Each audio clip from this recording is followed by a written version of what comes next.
con nosotros uno de los concejales de la ciudad de Quito, del municipio, don Bernardo Abad. Muy buenos días, gracias por acompañarnos. Siempre un honor, mi estimado Byron. Buenos días. Buenos días, Bernardo. Primero con este tema de coyuntura, luego me gustaría analizar algunos temas que atraviesan la ciudad. La Agencia Metropolitana de Tránsito en los últimos meses ha tenido algunos tropiezos, por usar un término, que vinculan a sus agentes, sobre todo. Y el alcalde ya ha dicho pues que no hay responsabilidad directa de la administración, pero me parece que habría que asumir algún tipo de responsabilidad institucional, más allá que no se puede controlar la moral ni la ética de todos, eso está claro. ¿Qué opinión tienen ustedes en el Consejo? Muy rápidamente, en contexto, desde el año 2010, por decreto presidencial, se pidió que parte de la escolta de los mandatarios sea por parte de agentes metropolitanos de tránsito, puesto que los GATS tienen la competencia del tránsito y la movilidad. Desde ese entonces, 2010, administración de Augusto Barrera, presidencia de Rafael Correa Delgado, la Agencia Metropolitana de Tránsito pone a disposición a 16 efectivos para que abran las caravanas presidenciales. Presidente, vicepresidente y primera dama. Desde la administración, desde el inicio de la administración de Lenín Moreno, estos funcionarios municipales, agentes, están al servicio del Servicio de Protección Presidencial. Son 16 que rotan básicamente en las caravanas del presidente, del vicepresidente y de la primera dama. Sin embargo, la inquietud que yo tengo, y por eso es que pedí el día de ayer en el Pleno del Consejo, que comparezca el señor director de la Agencia Metropolitana de Tránsito para que explique, primero, ¿por qué estos agentes nunca le rindieron cuentas a nadie? Es decir, si bien estaban dentro de la escolta presidencial y bajo las órdenes del Servicio de Protección Presidencial, sin embargo, en algún momento tenían que ir a reportar, porque ellos son pagados por el municipio de Quito, los bienes que utilizan, motocicletas, uniformes, etcétera, son pagados por el municipio de Quito, es decir, por todos los quiteños, y nunca reportaron nada, simplemente se hicieron, pasaron desapercibidos y fueron a prestar servicios a la escolta presidencial. Otro detalle, ¿con qué criterio fueron seleccionados estos funcionarios? Otro detalle, son 16 y nunca rotaron.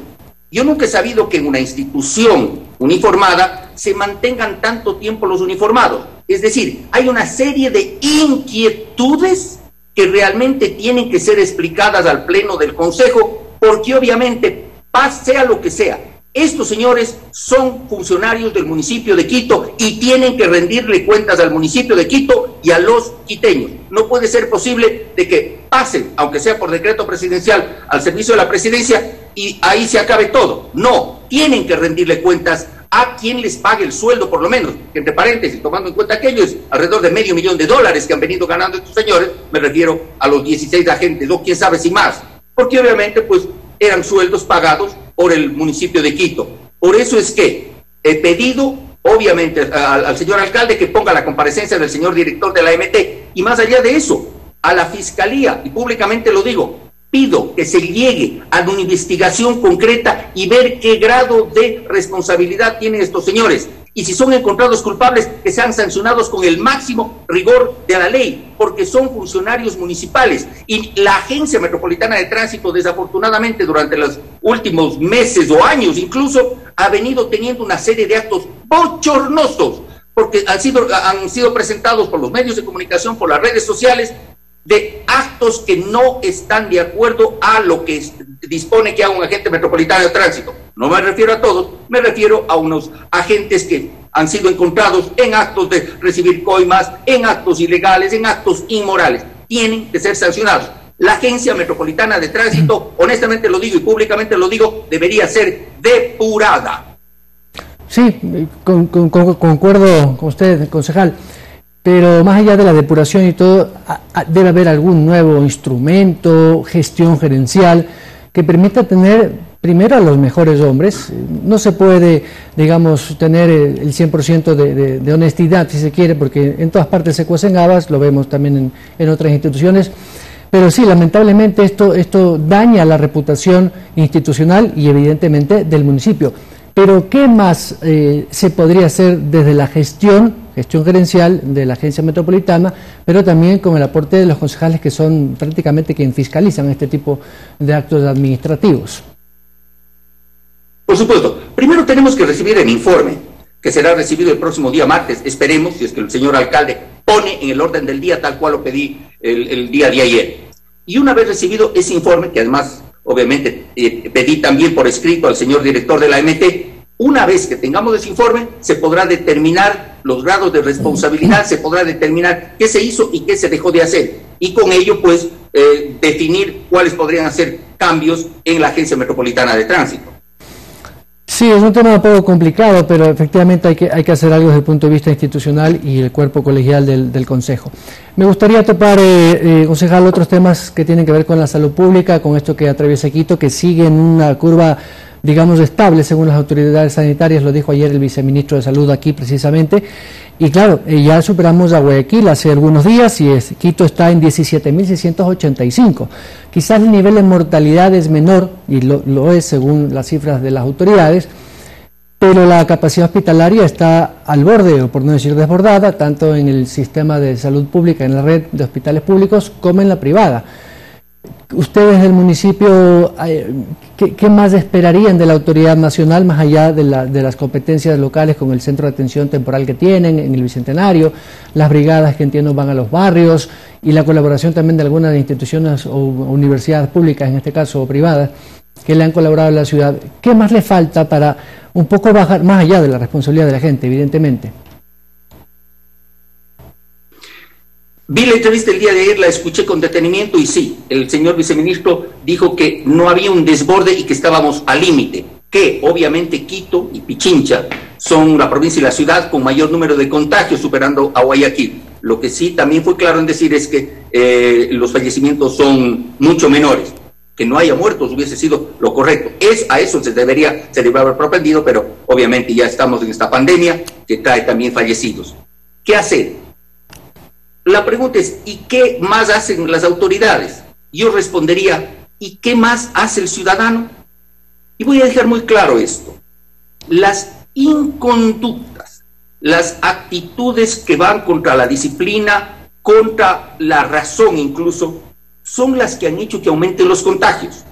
¿Cómo es posible que, tomando en cuenta la situación en la que estamos, ocurría que en Quito se venían dando fiestas clandestinas, se venían dando paradas de los vehículos en fila incluso, y en cada vehículo personas libando, se siguen realizando juegos compartidos que está prohibido, se siguen realizando una serie de acciones que están absolutamente prohibidas? Que obviamente el COE tomó esas decisiones, pero es responsabilidad del ciudadano, más que acatarlas, tomar en cuenta la situación en la que estamos. Repito, hay lo que se llama el triángulo de la vida y eso es lo que promovemos día a día: la utilización permanente de la mascarilla, el lavado frecuente de manos con agua y jabón, o si no el uso de gel o alcohol. Y tercero, el distanciamiento social. Son medidas sencillas pero efectivas. Tomando en cuenta esas tres acciones que las deberíamos todos acatar, no ocurren y van los contagios. No habrá sistema de salud pública, del seguro social, privado o incluso del municipio de Quito con el centro de atención temporal que resista si es que cada ciudadano no toma su rol en esta pandemia. Y el rol de los ciudadanos, el rol nuestro, es la corresponsabilidad. Tomar estas tres acciones sencillas pero efectivas es la única forma de bajar contagios. Hasta que no haya una vacuna, que esperemos sea lo antes posible, nos toca convivir con el virus. Y debemos aprender a convivir con el virus tomando estas medidas de bioseguridad y autoprotección. Bye.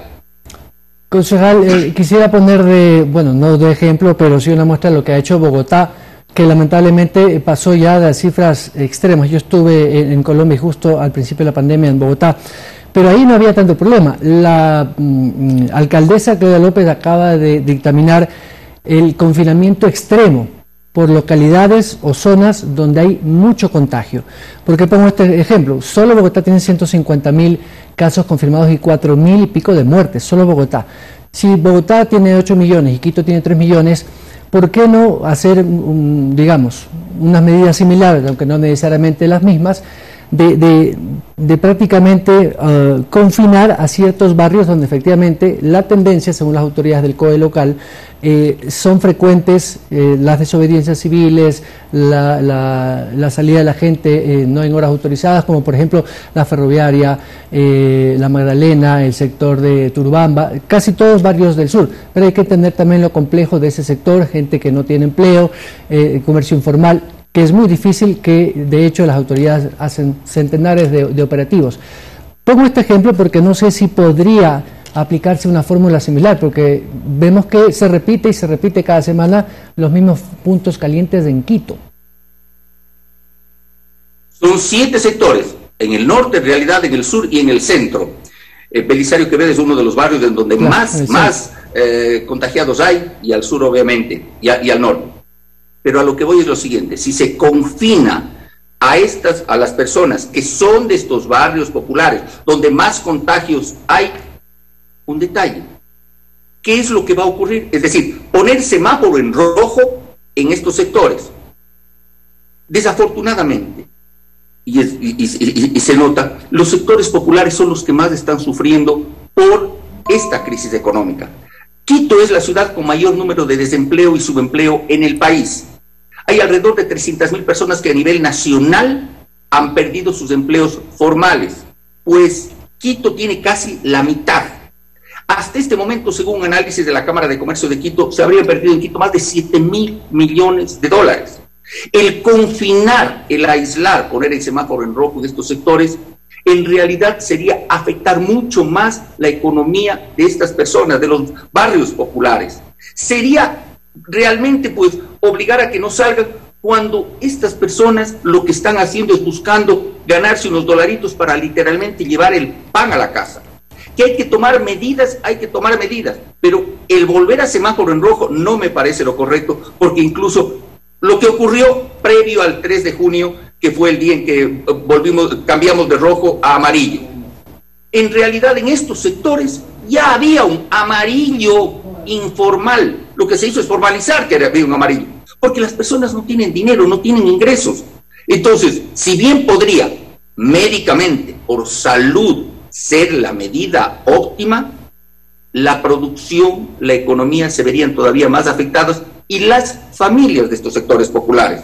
Yo solo pregunto a quienes viven en estos sectores: ¿a usted le gustaría que le confinen nuevamente? Lo veo difícil. Por salud pública sería lo correcto. Sin embargo, la situación económica y de producción de la ciudad de Quito, para la producción sería catastrófico. Lo que yo sí digo es: tomemos en cuenta responsablemente este convivir con el virus.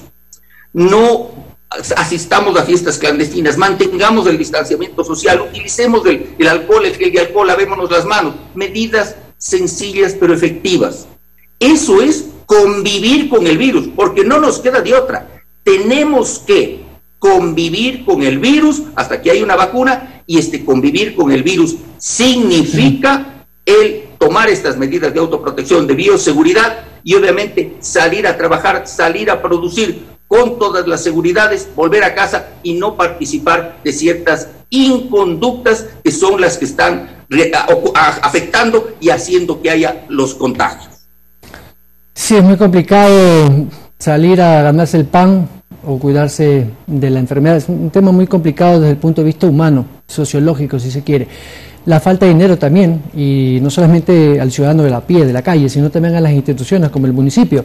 Escuchaba que usted hacía una observación a propósito de la falta de recursos que tienen la mayoría de los municipios, y los municipios grandes que tienen una autogestión como Quito, como Guayaquil o Cuenca, también tienen que hacer maravillas para generar recursos propios, en vista de que el gobierno central pues no tiene y está repartiendo lo poco que tiene a cuentagotas. ¿Qué más puede hacer el Cabildo y el municipio para autogestionar fondos, para darle un poco de liquidez? A ver, el día de ayer en el pleno del Consejo del Distrito Metropolitano se aprobó por unanimidad una resolución para exigir, pedir, combinar al gobierno central que pague las asignaciones que corresponden, que si hasta diciembre no se pagan, nos deberían $510 millones. pero no hay dinero. ¿Qué podemos hacer? Más allá de exhortar, culminar, exigir, pedir, ¿qué podemos hacer? Estamos a la espera de que el gobierno central entregue esas asignaciones. Ahora, también hay que darse cuenta de algo, que el municipio también tiene que pasar a una época de austeridad. Por lo tanto, el señor administrador general del municipio el día de ayer fue muy claro en el tema y dijo: se pide a todas las instituciones municipales, empresas públicas y todas las agencias, todo el ente municipal, que haga un ahorro de 40%. ¿Por dónde era ese ahorro? Obviamente tenemos que recortar lo que no es prioritario. Prioritario este momento: agua potable, alcantarillado, energía eléctrica, recolección de basura, salud, por supuesto, seguridad, por supuesto. En el resto hay que recortar. Hay que recortar, no digo empleos, no digo, esperemos que no haya que recortar empleos o el trabajo de los funcionarios, no, pero por lo menos hay que recortar horas extras, hay que recortar sueldos, pues hay que hacerlo. Las empresas públicas metropolitanas deberán hacer un reajuste en sus ingresos, habrá una nueva tabla salarial y una serie de acciones que hay que tomarlas, porque si no, no salimos de esta. Es decir, repito, a los ciudadanos, me parece que este rato tenemos que priorizar ciertas cosas. Ejemplo, hay proyectos muy interesantes, como un proyecto que se llama A la Cancha, para motivar al deporte. Este rato no es prioritario. Este rato, desafortunadamente, lo que es artes, fiestas, no podemos nosotros poner ahí. Y una serie de otros proyectos que no son prioritarios. Vamos a, realmente, los pocos recursos que tenemos, dirigirlos a lo que sí es prioritario: salud, seguridad, agua potable, alcantarillado, recolección de basura, energía eléctrica. A eso tenemos que dirigir nuestros recursos. Concejal, muchas gracias. Estamos sobre el tiempo. Esperemos que la ciudad pueda tener un alivio tanto en la parte financiera para la administración municipal como también en la disciplina para poder salir de esto lo menos mal librados. Gracias, concejal Bernardo Abad. Siempre a la orden, Byron. 7:25, vamos a la pausa. Más adelante estará con nosotros el presidente de Expo Flores, Alejandro Martínez, a propósito de esta nueva relación comercial tanto con Chile como con Estados Unidos para la flor y la rosa ecuatoriana. También el director ejecutivo de la Cámara de Comercio de Cuenca, el desempleo y la situación del sector productivo de la ciudad. Vamos a la pausa.